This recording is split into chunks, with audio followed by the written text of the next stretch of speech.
안녕하세요. 엔타임 강사 강연입니다. 엔드타임 92강 신약 속의 마지막 때 17강입니다. 오늘 제목은 부활에 대한 예수 그리스도의 말씀입니다. 마가복음 이제 오늘 두 번째 시간입니다.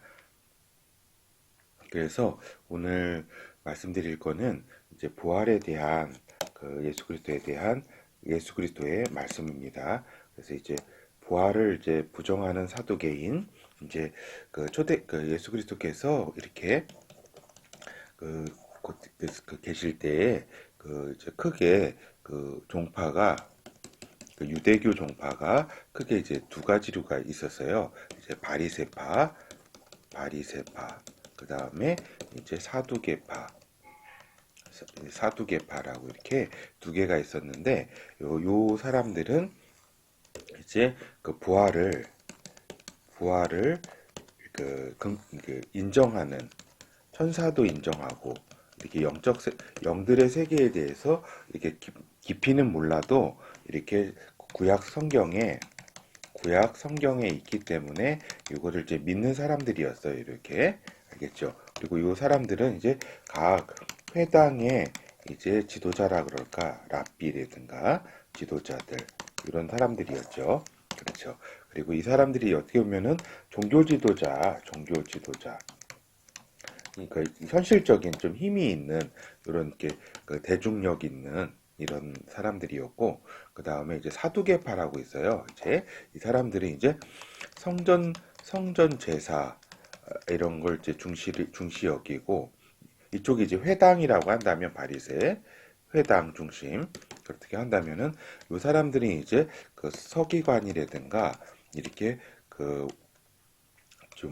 현실 권력의 권력에 이제 좀 지배하고 깊숙이 개입하고 있던 자들이었죠. 그래서 이 사람들은 이제 부활이라든가 이런 거를 인정하지 않았고 천사라든가 이런 것도 이제 인정하지 않았어요. 그러니까 이제 요 사두개파 사람들은 굉장히 이렇게 현세적인 사람들이죠. 이렇게 현세적인 사람들이었다.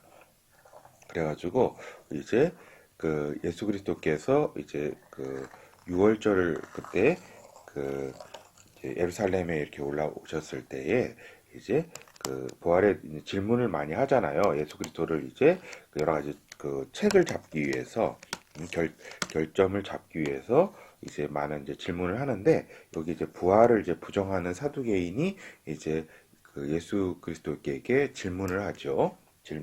그 질문은 이제 부활이 없다라고 하는 의도로 이렇게 질문을 했는데, 이제 예수 그리스도는 이제 사람이 부활할 때에는 장가 시집을 가지를 않는다. 하늘의 천사와 같다. 그러니까 영, 영체로서 이렇게 존재하게 된다. 그렇게 말씀을 하셨어요. 마가복음 12장 18절에서 27절. 부활이 없다 하는 사두개인들이 예수께 와서 물어가로되, 선생님이여, 모세가 우리에게 써주기를 사람의 형이 자식이 없이 아내를 두고 죽거든 그 동생이 그 아내를 취하여 형을 위하여 후사를 세울지니라 하였나이다. 이게 그, 형사, 이제 수치죄라 그러잖아요. 수치죄. 그러니까 형이 죽으면 그 형수를 취해서 아내로 삼는다. 요거는 이제 어떤 이제 유목 사회의 어떤 전통이라고 할 수가 있어요. 왜냐면은 이제 경제적으로 이렇게 생각할 때에 이렇게 형이 특히 장남이라든가 형이 죽어서 이렇게 죽게 되면은 그 부인이 아내가 이제 모든 걸 물려받은 거 가지고 다른 데 이제 시집 가버리면은 요 나머지 다 이렇게 형제라든가 요 본가 있잖아요. 본가가 이제 빈털터리가 되고 이러잖아요. 그래서 이제 유목사회 그러니까 농경사회는 이게 점차 이게 없어져요. 형사수치제가. 그래서 우리가 고구려 시대를, 고구려, 응? 우리가 고구려가 이제 반목했잖아요. 예? 반은 농사 짓고 반은 유목 생활했잖아요. 이때에 이런 경우에는 고구려도 형사수치제가 있었잖아요. 고대 시대 때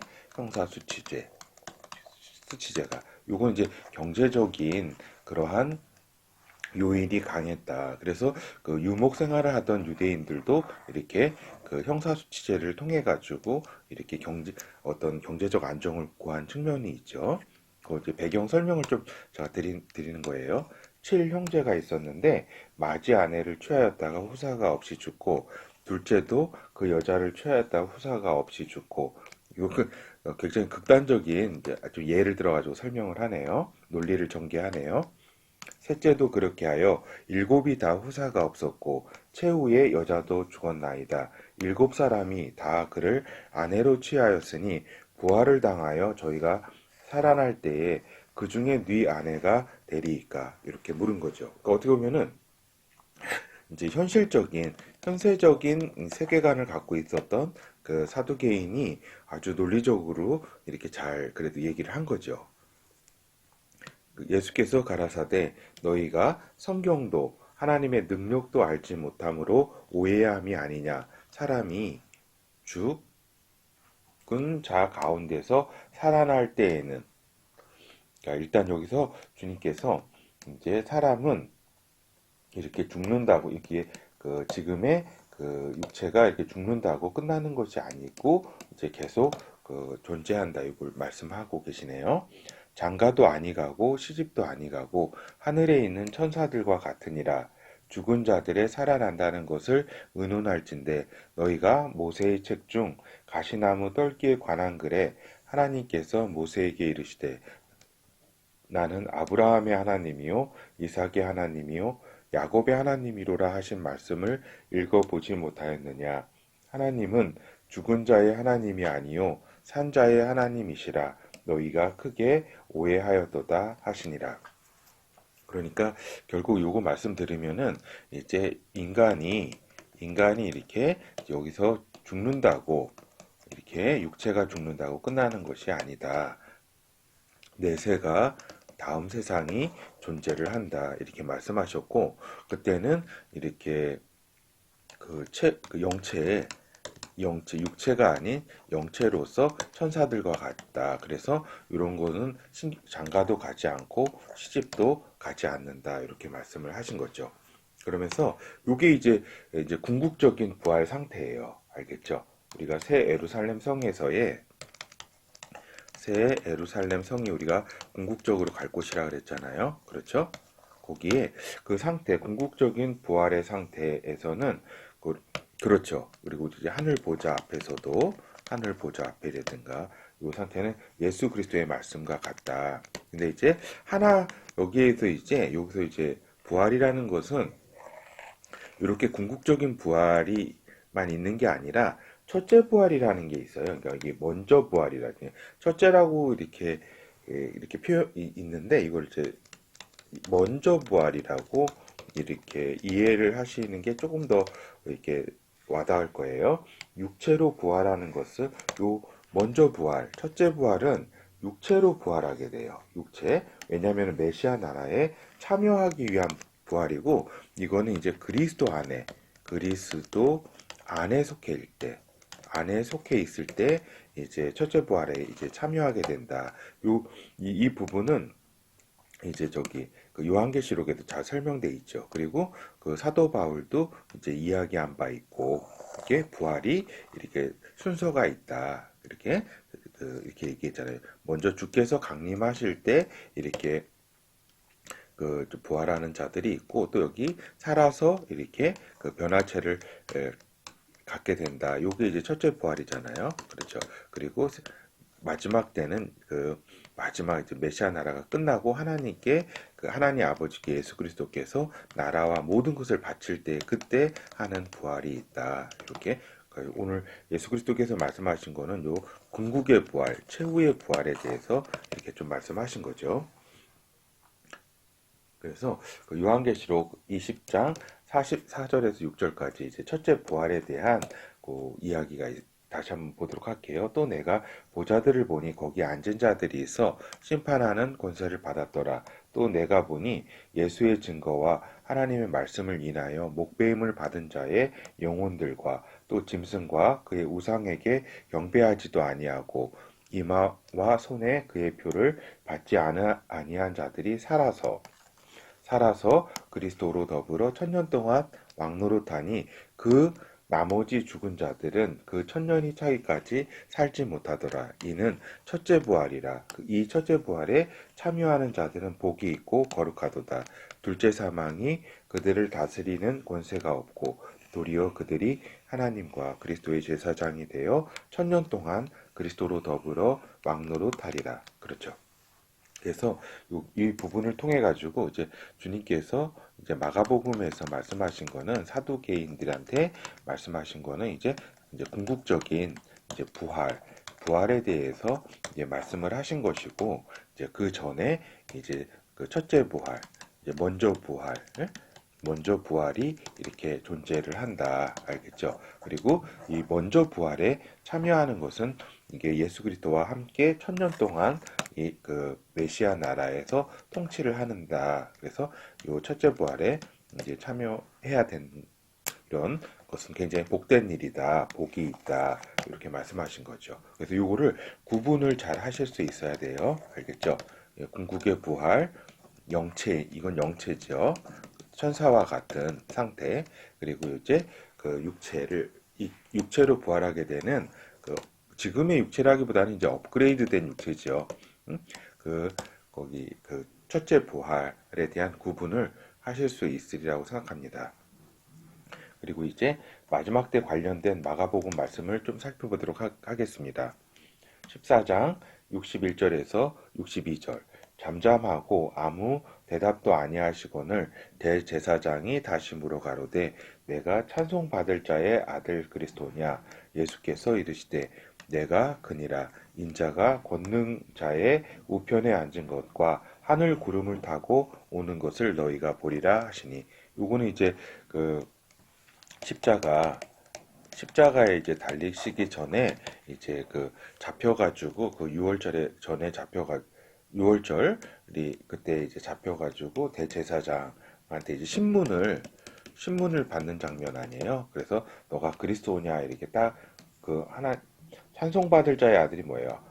자의 아들이 하나님의 아들 그리스도냐 이렇게 묻는 거잖아요. 그래서 예수께서 내가 그다, 그렇다, 내가 그리스도다. 그리고 인자가 내가 권능자의 우편에 앉은 것과 하나님 아버지 우편에 앉은 것과 하늘 구름을 타고 오는 거를 구름을 타고 오신다. 너희가 보리라 하시니. 그래서 다시 오신다. 요거를 제가 이렇게 살펴보았습니다. 마가복음 15장 2절. 빌라도가 묻되 또 이제 빌라도가 묻잖아요. 대제사장한테 잡혀갔었고 또 그 빌라도한테 또 이렇게 다시 이렇게 십자가에 달리기 전에 잡혀갔었잖아요. 내가 유대인의 왕이냐? 예수께서 대답하여 가라사대 내 말이 옳도다 하시니. 그러니까 주님께서는 하나님의 아들 그리스도라는 것에 대해서도 내가 그다 그리스도라고 딱 말씀하셨고 또 유대인의 왕이라고 한 것에 대해서도 이렇게 그렇다 내 말이 맞다고 말씀하셨잖아요. 그러니까 결국 여기서 볼 때는 대제사장이니까 이제 그 그리스도 이런 질문을 하잖아요. 아들 그리스도냐 이렇게 어떤 종교적 관점에서 이렇게 얘기를 하고 있는 거잖아요. 그리고 요 빌라도라는 사람은 뭐예요? 그 당시 로마 유대 총독이었잖아요.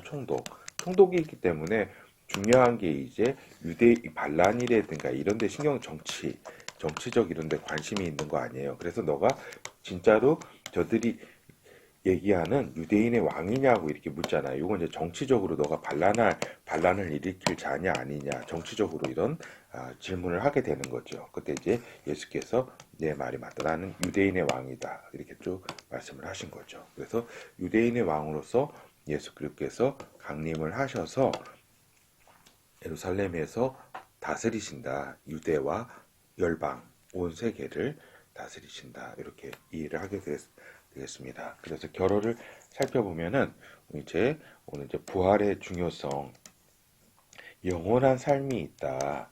영원한 삶이. 근데 그 부활을 이제 어떻게 영생을 얻어서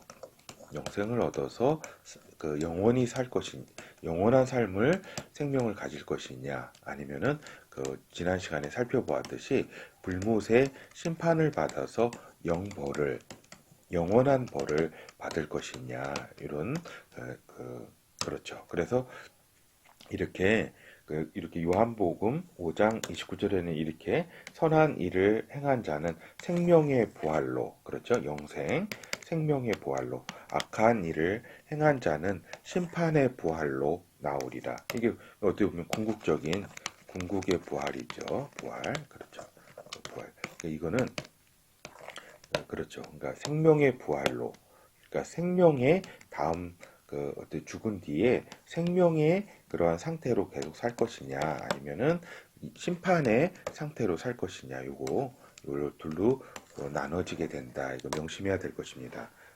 지금 이런 미혹되지 마시기를 바랍니다. 이런 불못이 없다라든가 이렇게 천국이 없다라든가 이런 것에 대해서 천국도 지금 말씀 나온 김에 천국도 우리가 그냥 크게는 천국이라고 하지만은 간단히 얘기해가지고 메시아 나라 그 다음에 이제 하늘 보좌라는 거잖아요. 보좌가 우리가 보고 그 다음에 이제 새 예루살렘성, 새 하늘과 새 땅, 이렇게 좀 나눠지죠. 어떻게 보면 이렇게 세밀하게 나눠지는데, 이걸 그냥 간단히 얘기해가지고 그냥 천국이라고 하죠. 지난 시간에 그냥 이런 걸 간단히 얘기해서 지옥이라고 하는 것처럼, 그렇지만은 이렇게 우리 독자분들은 세밀하게 이러한 의미를 알고 있어야 되겠습니다. 감사합니다.